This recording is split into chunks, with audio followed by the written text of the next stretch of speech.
The idea that our planet consists of a hollow or honeycombed interior is not new. Some of the oldest cultures speak of civilizations inside of vast cavern cities within the bowels of the earth. According to certain Buddhist and Hindu traditions, secret tunnels connect Tibet with the subterranean paradise, and they call this legendary underworld Agartha. In India, this underground oasis is best known by its Sanskrit name, Shambhala, thought to mean place of tranquility. Mythologies throughout the world, from South America to the Arctic, describe numerous entrances to these fabled inner kingdoms. Many occult organizations, esoteric authors, and secret societies concur with these myths and legends of subterranean inhabitants who are the remnants of antediluvian civilizations which sought refuge in hollow caverns inside the earth. Assuming that the myths are true, and the earth is at least partially hollow, how could life survive underground? Surface trees and rainforests are responsible for less than 1/3 of the earth's oxygen, while marine plants, such as phytoplankton, are responsible for up to 75% of the oxygen in the earth's atmosphere, depending on season. The vast majority of our oxygen comes from aquatic organisms. Phytoplankton, kelp, and algae produce oxygen as a byproduct of photosynthesis, a process which converts carbon dioxide and light into sugars, which are then used for energy. While the process of photosynthesis usually implies the presence of sunlight, the sun is not the only available light or energy source able to power photosynthesis. Before the discovery of hydrothermal vents and their ecosystems, scientists believed that only small animals lived at the ocean bottom in seafloor sediments. They theorized that these animals received their food from above because the established model of marine food chain depended on sunlight and photosynthesis, just as the food chain on land does. Mainstream academia taught that this was the only way life could survive in the darkest of the deep seafloor. The discovery of hydrothermal vents changed all that. It became clear that these vast communities of animals grew quickly and to larger than expected sizes in the depths without the aid of the sun. Instead of using light to create organic material through photosynthesis, microorganisms at the bottom of the food chain at hydrothermal vents use chemicals such as hydrogen sulfide in what is called chemosynthesis. At the seafloor, there are thriving ecosystems that receive energy not from the sun, but from the heat and chemicals provided by the planet itself. For many thousands of species dwelling in the deep, the energy to sustain life does not flow down from above, but comes up from the interior of the earth. Even in the unlikely scenario where every single tree were to be chopped down, we would still be able to breathe thanks to aquatic plant life, for example, algae. The earth has a tremendous amount of water, and these oceans, rivers, and lakes are teeming with numerous species of biologically active, oxygen-producing organisms. That said, one might ask the question, are there any known sources of sustenance available that could provide for a large human population? Since there are known subterranean sources of water, such as lakes and rivers, teeming with algae, there's also a food chain that lives off the algae, such as shrimps, fish, and other aquatic life. There's also another food source, which also doubles as a light source. Lichen is a composite organism that arises from algae in a mutualistic relationship with multiple fungi species. Lichen comes in many colors, sizes, and forms, and are sometimes plant-like, similar to moss, but lichens are not related to mosses or any plant.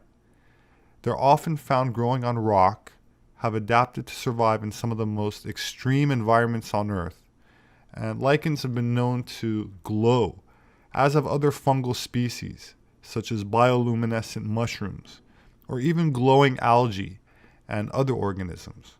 So not only are some forms of lichen edible, even served in some Scandinavian restaurants as a delicacy, but may contribute as a potential light source. The Buddhists, in their theology, fervently believe that subterranean civilizations exist.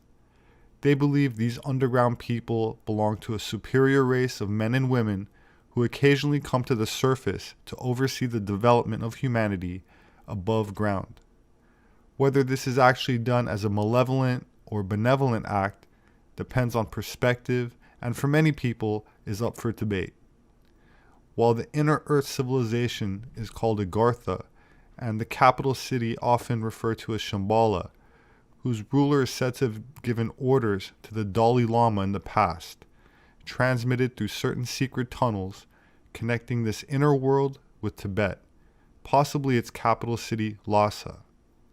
The entrance of this tunnel was guarded by lamas who were sworn to secrecy, but there has been rumors that these secrets were handed over to the Nationalist Socialist Party of Germany, which sent numerous archaeological expeditions to Tibet trying to find fossilized remains of giants, among other things, such as an alleged attempt by the Ahnenerbe, or Ancestral Heritage Research Organization, to establish communications with what they considered true supermen, who were said to have mastered the forces of the living universe, which they called Vril, but is also known as Chi, Ki, Prana, Orgone, and to alchemists, ether. In the book, The Spear of Destiny, Trevor Ravenscroft says, quote, "It was largely through the initiative of Professor Karl Haushofer and other members of the Vril Society in Berlin and Munich that exploratory teams were sent out to Tibet. The succession of German expeditions to Tibet, which took place annually from 1926 to 1942, sought to establish contact with cave communities. 3 years after the first contact had been made with the adepts of Agartha and Shambhala, a Tibetan community was established in Germany with branches in Berlin, Munich, and Nuremberg. The adepts of Agartha were known in Germany as the Society of Green Men, and strong measures were taken to keep silence about their real significance. They were joined by 7 members of the Green Dragon Society of Japan, with whom they had been in communication for hundreds of years. During the final months of the war, when the Russians reached their quarters in the suburbs of Berlin, they discovered their naked bodies lying in orderly rows, each with a ceremonial knife piercing the abdomen. In Dietrich Bronder's 1975 book, Before Hitler Came, we read, quote, "In 1928, the Thule Society, via the strong Tibetan colony in Berlin, with which Haushofer was in permanent contact, is said to have resumed the links to Tibet's secret societies of monks, which were even maintained during the Second World War. They used, in radio communications between Berlin and the Tibetan capital of Lhasa at this time, was the book Dzyan, a secret book of magic of Tibetan sages. The links to Tibetan Buddhism forged by Trebisch, Haushofer, and Hess were represented by Karo Nietzsche, an emissary of the Tibetan Agartha in Berlin. He wore the brush-shaped mustache that indicated an adept. On the evening before the outbreak of the Second World War, Schofer's SS expedition departed from Germany for Tibet, guided by Karo Nietzsche and Eva Spoelmüller, bringing the Dalai Lama radio equipment with which to set up links between Lhasa and Berlin. Schaefer's SS men were permitted to enter the holy city of Lhasa, otherwise barred to Europeans and Christians, and even the Lama's magnificent temple, containing one single enormous object, the holiest symbol of the Mongolian Empire, the swastika. In a French book, Le Temps Kabbaliste, which translates to Kabbalist Time, it says, quote, "There was continuous contact between National Socialist Germany and Tibet." There were also claims that Schaefer had brought the Fuhrer a document of inestimable value, and that the Fuhrer locked it away in a dark corner of the bunker at Rastenburg, where he was said to meditate. This document was a parchment on which the Dalai Lama had signed a pact of friendship with nationalist Germany, where Hitler was known to him as head of the Aryans.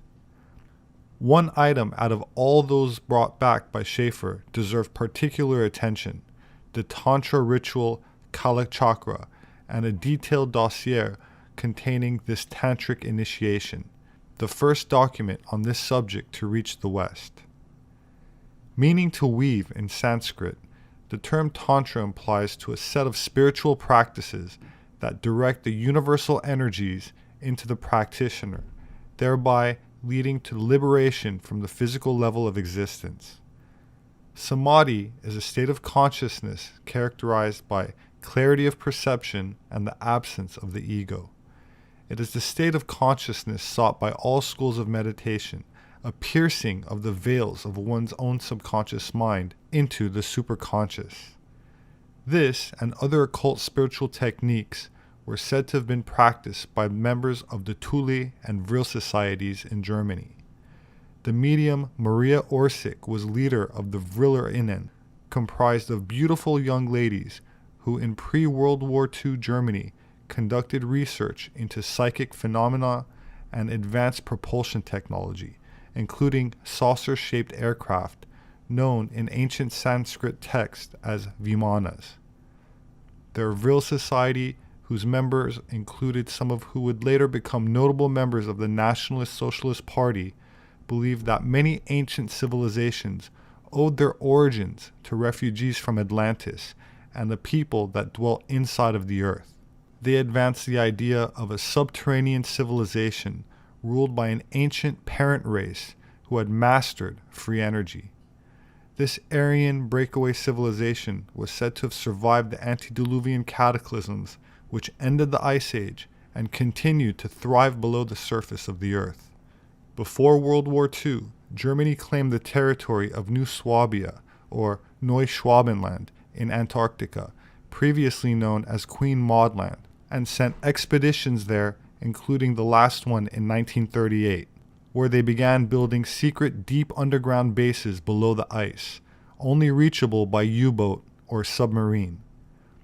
They then defeated a post-World War II attack by Allied forces in 1946, led by Admiral Byrd, who took over 4,000 military troops from the US, Britain, and Australia into an invasion of Antarctica, where his forces encountered heavy resistance from unusual saucer-shaped craft that inflicted substantial damages and caused him to retreat. According to a published interview he gave, which is translated from Spanish and published in my own book, stating that it was, quote, necessary for the U.S. to take defensive action against enemy air fighters which come from the polar regions.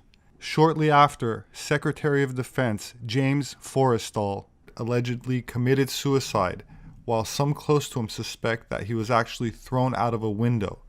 The true events of his mission in Antarctica, which were rumored to have included finding an entrance to inner Earth, are still kept top secret and confidential as Operation High Jump. My name is Robert Sepper. I'm an anthropologist. You can find my published books on Amazon. They make a great gift. Thank you to those who support me on Patreon. I'm grateful and appreciate the support I've been receiving. There should be a link below for those that are interested.